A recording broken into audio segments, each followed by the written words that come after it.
ও কি রে, কেমন আছিস? তুই কি এই ভার্সিটিতে পড়িস? কি আপনি ঠিক চিনতে পারলাম না। তুই আমাকে চিনতে পারছিস না? আমি রিফাত, আমরা তো একই ক্লাসে পড়তাম। আর ওই যে সাপ্তাহকুড়িল কিন্ডারগার্টেন মনে আছে? আর তুই ভুলে গেছিস একদিন যে তোকে আমি মেরেছিলাম? হ্যাঁ মনে পড়েছে, ক্লাসের সবচেয়ে দুষ্টু ছেলেটা রিফাত। হ্যাঁ আমি সেই। তো এখানে কি? একটু এদিকে আয়।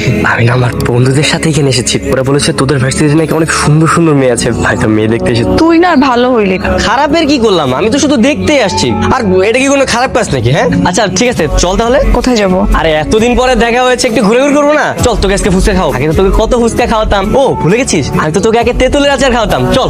আজকে না রে, অন্য একদিন যাই, আজকে একটু কাজ আছে। আচ্ছা ঠিক আছে, কোনো সমস্যা নাই, আমি কালকে আসবো। কিরে বাজারেতে গিয়েছিলি? হ্যাঁ বাবা। মা শোন, বলো। তোর সাথে একটু কথা আছে। তুই তো কিছু জানালি না, আফ্রিদিকে তোর কেমন লাগলো, তোর পছন্দ হয়েছে কিনা? পছন্দ হবে না কেন বাবা? তোমরা যেমন বলেছো তো সব দিক থেকে পারফেক্ট। আর তোমাদের কথা তো আমি কখনো অবাধ্য হইনি। আর বিয়ে করাটা তো আমার স্বপ্ন, আমি ওকেই বিয়ে করবো। তোমরা সবকিছু ফাইনাল করো। ঠিক আছে জামা। রে বাপ, হ্যাঁ নতুন ব্রেসলাইট, নতুন শার্ট, হ্যাঁ মাল তো দিয়ে আজকেই পয়টা যাবো। এবড়াই ওর একদম মালকা ডাকবি না, ওইসব আমার গার্লফ্রেন্ড। এমনি করে সম্মান দিয়ে কথা কবি, বুঝছস? আইসে স্কুলের বান্ধবী, তখন তো এখনো প্রেম হয় নাই গা। শোন, তখন দুইজনের যেদিন প্রেম হয়ে যাবো ওই দিন থেকে মাল কয়টা কম না, ডিরেক্ট ভাবি কয়টা কম। কি রে, তুই আজকেও চলে আসছিস? তোর আমি গতকালকে বললাম না তুমি আসবো। ও হ্যাঁ তাই তো। চল তাহলে যাই। কোথায়? তেঁতুল আচার খাবি না? চল আজকে তোর খাও। High high. চলো, তোমাকে নিতে আসলাম। উনি কে? ও আমার স্কুল ফ্রেন্ড রিফাত। ও হাই চিঙ্কু, হ্যালো। শোন, আজকে না যাবো না, অন্য একদিন যাই, আজকে একটু কাজ আছে। হ্যাঁ চলো। এটা কি হলো? মাল এমনি করে লয়ে গেল গা। আবার তুই মালমাল করতেছস? আর আমি মাইয়াটার কথা কইতাছি না, পোলাটার কথা কইতাছি। আরে আমার মনে হইতেছে কি ওই কলেজ ফ্রেন্ড আর নাহলে ভার্সিটি ফ্রেন্ড। তোর তো সাইকেল দিয়ে মাইয়া পটাতে হইব না। মাইয়াটার যদি পটাইতে চাস তাহলে একটা বাইক কিনালো, তা না হলে মাইয়া পটবো না মামা। তুই ঠিক হইছস বেব, একটা বাইক কিনতে হবে। আচ্ছা চল। কি হইলো? তুই এমন করতেছিস কেন? আমি কিচ্ছু জানি না, আমার বাইক লাগবো, আমার আজকে বাইক লাগবো। তোর আগে এখন আমি কইবাম বাপ। হ্যাঁ কই পাবে মানে? হ্যাঁ সোহেলের বাপে টেম্পো চালায় আর পোলারে বাইক কিনা দিচ্ছে। আর তুমি তো সরকারি অফিসার পিয়ন, তুমি পারবা না কে? আমার দামি বাইক লাগবো, আমার আরো বাইক কিনা দিবা তুমি। বাপরে, তোর মা চিকিৎসার জন্য অনেক টাকা খরচ হয়েছে, সেই লোন এখনো আমি পরিশোধ করতে পারি নাই। মার চিকিৎসা করার সব টাকা শেষ হয়ে গেছে মানে? মার চিকিৎসা করার দায়িত্ব তোমার না? তোমার বউয়ের চিকিৎসা করার দায়িত্ব তোমার না? আমার জন্ম দিতে আমি কি তোমার কইছিলাম আমার জন্ম দিতে? আমার যখন জন্ম দিছো আমার সব সকালাত পূরণ করার দায়িত্ব তোমার। আমার তুমি কালকের মধ্যে তুমি আমার বাইক কিনে দিবা। আপনাদের বাইক না কিনে দিছো আমি সুইসাইড করবো। আমি কিন্তু সুইসাইড করবো কই দিলাম। তুই বাসায় আয় না, তোর আইতে করছিস না বাসায়? চলে আয়, বাসায় আয়, বাসায় আয়। বাবা ল, এটা কার বাইক? তোর বাইক বাবা। সেকেন্ড হ্যান্ড হলে কি হইব? ভালোই আছে বাইকটা। তোমার না কইছে আমার আরন ফাইভ লাগবো, আমি কম দামে বাইক চালাবো না। বাবা রে, অনেক ধার দেনা কইরা সেকেন্ড হ্যান্ড মার্কেট থেকে বাইকটা কিনছি বাপ। এই বছর তুই এটা চালাবা, তোর আমি কথা দিতেছি, সামনের বছর তুই যেটা কইছস সেটা আমি তোকে কিনা দিব। কথা মনে থাকবো তো? হ, ঠিক আছে। বাবা রে, আজকে আমি তোর পিছে উঠি। তোমার উঠতে হবে না, পর উঠো। আরে বুঝলাম না কি শুরু করছস তোরা? জীবনে বাইক ধাস নাই? কিরে মামা, তুই তো কামের কাম করছো, এখন দেখবি মেয়ে পয়টা গেছে গা। তুই চ্যানেল হয়ে যাবি, মেয়ের ওই মেয়ে তোর লগে এনে যাবো। হ্যাঁ মামা, এবার বাইক আসছে, এখন ওরা ঘুরমু। কি রে মো, চল যাই ঘুরতে যাই। আজকে বাইক নিয়ে আসছিস? কার বাইক? আরে এটা আমার বাইক, নতুন নিলাম। চল তেঁতুল খাইতে যাই। না রে, আজকে তো কোনোভাবেই যেতে পারবো না, বাসায় প্রোগ্রাম আছে কালকে। প্রোগ্রাম? কিসের প্রোগ্রাম? কালকে আমার এঙ্গেজমেন্ট। ওই তো আমার ফিয়ান্সিও চলে আসছে। ফিয়ান্সে মানে তুই কি বিবাহিত? বোকা নাকি তুই? বিয়ে হলো তো জামাই বলতাম, হবু জামাইকে ফিয়ান্সি বলে। কালকে আমার এঙ্গেজমেন্ট তো, আজকে বাসা তাদের ফিরতে হবে। আচ্ছা ঠিক আছে। আই শোন, আমার এঙ্গেজমেন্টে কিন্তু তোকে থাকতে হবে, কালকে চলে আসবি। আচ্ছা ঠিক আছে। থাকতে হবে, আমি গেলাম।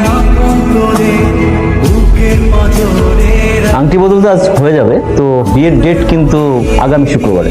আল্লাহ, তোমার কাছে কোনোদিন কিছু চাই নাই, আজকে একটা ছোট্ট জিনিস চাইলাম, দিলা না। যার লেগা বাইক কিনলাম, মানে লাড্ডু ফুটাইলাম, সেই চলে দিতেছে অন্যের ঘরে। আমি কেমনে সহ্য করবো? একটা মাত্র মেয়ে তো, আত্মীয় স্বজন সবাইকে তো বলতে হবে, তো বোঝেন। তারপরও যেহেতু এত করে বলছেন, আচ্ছা আগামী শুক্রবারই তাহলে। আলহামদুলিল্লাহ। আল্লাহ একটা ঝামেলা পাকিয়ে দাও না আল্লাহ, দুই বিয়ের মধ্যে মারামারি লাগে তো। তাহলে আংটি পরানোর কাজটা সেরে ফেলি। হ্যাঁ হ্যাঁ বাবা।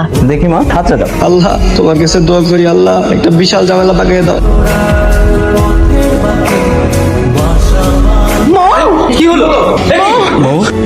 ডাক্তারের কাছে চলো। আপনার মেয়ের যে ব্রেন ক্যান্সার, সেটা আপনারা জানতেন না? হ্যাঁ জানতাম। মানে জেনে শুনে কেন আপনারা আপনার মেয়েকে বিয়ে দিচ্ছেন? ডাক্তার সাহেব, ও তো জানতো না ওর ক্যান্সার, ওকে আমরা জানাইনি। আমার মেয়েটার খুব শখ ছিল ছোটবেলা থেকে, ও বউ সাজবে, শেরনি পরে ওর স্বামী আসবে, ও বিয়ে করবে। তাই ভাবছিলাম অন্তত বাবা হিসেবে আমার দায়িত্ব যে আমার মেয়েটার শেষ ইচ্ছাটা পূরণ। চৌধুরী সাহেব, আপনার মেয়ের ক্যান্সার কিন্তু একদম ফার্স্ট স্টেজ, বড় জোর আর 1 মাস বাদে। কি হয়েছে বাবা, এভাবে মন খারাপ করে দাঁড়িয়ে আছো কেন? না এমনি। বিয়েটা ভেঙে গেছে তাই তো? আফ্রিদি আমাকে ফোন করেছিল, সবকিছুই বলেছে। আচ্ছা বলো, আমার এই 22 বছরের জীবনে আমি কি পাইনি? ভালো পড়াশোনা, স্কুল কলেজ, এরকম আলিশান একটা বাড়ি, তার চেয়ে বড় কথা তোমাদের মতো ভালো বাবা মা। আমার কিসের অভাব? আমার তো কোনো কিছুর অভাব নেই আব্বু। তোমরা ভুলেও কান্নাকাটি করবা। তোমরা যদি কান্নাকাটি করো তাহলে কিন্তু আমার কষ্ট লাগে। তোমরা কি চাও আমি কষ্ট পেয়ে মারা যাই? তাহলে একদম কান্নাকাটি করা যাবে। আর শোনো, কালকে থেকে আমি আবার ভার্সিটিতে যাব, ঘুরবো ফিরবো, পড়াশোনা করব, একদম কষ্ট পাবো না। ঠিক আছে মা। কিরে তুই এখানে? হ্যাঁ, আমি এত অবাক হওয়ার কি আছে? এই আজকে তেঁতুল খেতে যাবো, নিয়ে যাবি? হ্যাঁ হ্যাঁ অবশ্যই নিয়ে যাবো। তাহলে চল, অনেকদিন পর এভাবে তেঁতুল খাচ্ছি। কি রে তুই তাকিয়ে আছিস কেন? না এমনি, তুই কিছু জানিস না? কি জানবো? তুমি কিছু বলে নাই? কি আমি মারা যাবো এটা? হ্যাঁ জানি। তো কি হচ্ছে এখন? কি করবো? ঘরে বসে বসে কি কাঁদবো? আচ্ছা তুই বল, তোকে যদি কোনো দোকান থেকে অফার করা হয়, আজকে তাদের অফারের শেষ দিন, তুই কি করবি? বেশি বেশি করে কেনাকাটা করবি না? হ্যাঁ বেশি বেশি করে কিনবো। আমি সেটাই ভেবেছি, যতদিন বাঁচবো খুব হাসিতে সুন্দর মতো বাঁচবো। আই শোন, একদম মন খারাপ করবি না। মন খারাপ করলে কিন্তু আমি চলে যাবো। আমি যতদিন থাকবো ততদিন আমাকে হাসি মুখে রাখবি, প্রমিস কর। প্রমিস করলাম, আমি সব সময় তোর পাশে থাকবো। কিরে তুই এমনি তাকাই আছিস কেন? তোকে দেখছি, তোর লুকটা চেঞ্জ করার পর তোকে অসম্ভব সুন্দর লাগতেছে। তুই কখন আন্দাজ করতে পেরেছিস তুই এত সুন্দর? তাই নাকি? হ্যাঁ বাহ, তোমাকে তো চেনাই যাচ্ছে না, অনেক পরিবর্তন। জি আঙ্কেল, সবই মোয়ের কারণেই হয়েছে। ওর কাছে তোমার কথা অনেক শুনেছি বাবা। তুমি এই কয়দিনে আমার মেয়েটাকে যেভাবে আনন্দে রেখেছো, তোমার কাছে আমরা অনেক কৃতজ্ঞ। কি যে বলছেন আন্টি, বন্ধুর সাথে এগুলো করা আমার দায়িত্ব। আজকে আমি ভাবতেছি তোর ইচ্ছে পূরণ করবো। কি বলছিস? হঠাৎ আমার ইচ্ছে কেন? আমার ইচ্ছেগুলোর মধ্যে তোর ইচ্ছে পূরণ করারও একটা ব্যাপার আছে। তুই বল, তোর কোনো ইচ্ছে নেই? আছে তো। কি ইচ্ছে? তোকে ভালোবাসার ইচ্ছা। তুই কি আমার গার্লফ্রেন্ড হবি? তুই এগুলো কি বলতেছিস? আমি শুধু তোর বন্ধু। আরে ব্যাস ব্যাস, আমি তো মজা করছিলাম। তুই সিরিয়াসলি নিচ্ছিস কেন? হ্যাঁ পাগল, আমার বন্ধুরা না আমাকে সব সময় বলে যে আমার না কখনো গার্লফ্রেন্ড হবে না।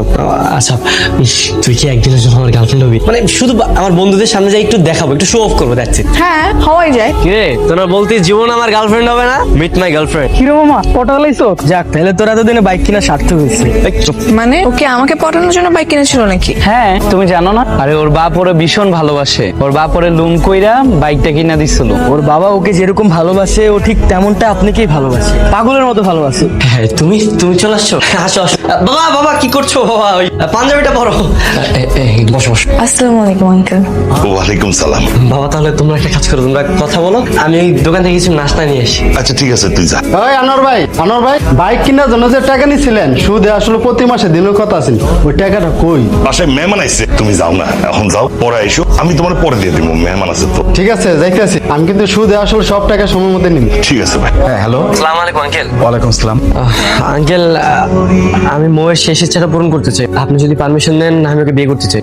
সত্যি তুমি আমার মেয়েকে বিয়ে করতে চাও? হ্যাঁ হ্যাঁ আঙ্কেল। আমি এক্ষুনি ওকে বলছি। না না আঙ্কেল, লোকে কিছু বলতে হবে না, আমি এসে ওকে সারপ্রাইজ দিব। শোন, একটা সুখবর আছে। কি সুখবর? আমার তো বিয়ে ঠিক হয়ে গেছে। এটা কোনো সুসংবাদ হলো না। তো সুখবর নয় তো কি? হ্যাঁ, আজকে যদি বাইকটা বিক্রি না করতি তাহলে তুই বাইকে যাইতে পারতি, আমরা না ওই রিক্সা সিএনজিতে যাইতাম। জামাই মানুষ এভাবে হাইটা যাবি? বাবা দেখা তো আমার কি সুন্দর লাগতেছে। তোর তো রাজপুত্র মতো লাগতেছে।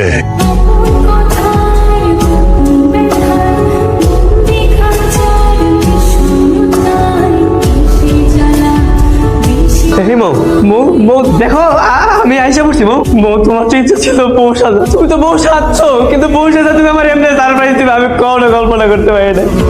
সারপ্রাইজ আমি তোমার দিতে আসছিলাম, কিন্তু তুমি আমার এরকম সারপ্রাইজ দিবে আমি কখনো কল্পনা করি নাই। বউ তুমি